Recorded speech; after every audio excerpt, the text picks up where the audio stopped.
Dengar baik-baik. Kita pergi dengar majlis ilmu, dengar akidah, kita belajar iman, belajar tentang sifat 20. Tak okey, tauhid salah sekalipun, kan kita kafir. Kita Islam dah. Dah apa kita pergi belajar pula bab akidah supaya Islam kita itu selamat sampai pada kita bertemu dengan Allah. Sebab Islam itu barang dia boleh jadi tak selamat, barang kurniaan saja, barang pinjaman. Ada orang Islam pagi, petangnya tidak. Ada orang Islam muda, tuanya tidak.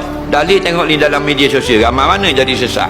Hak pertikaikan ayat Quran, pertikaikan Allah, pertikai menganjing dengan Nabi, menganjing dengan hadis dan sebagainya. Dilahirkan Islam cukup kepala, tahnik, adang tinggal kanan, qomat tinggal kiri. Lepas tu kita belajar akidah supaya Islam kita ini tahan, selamat, tidak punah, tidak rosak. Bukan kita belajar nak jadi orang Islam. Kita Islam dah. Kita dilahirkan ibu bapa yang Islam. Kullu mauludin yuladu 'alal fitrah. Semua bayi lahir dalam keadaan suci, tidak berdosa. Jadi kita belajar akidah supaya tidak kacau, tidak rosak sampai hari kita bertemu dengan Allah, akidah kita molek.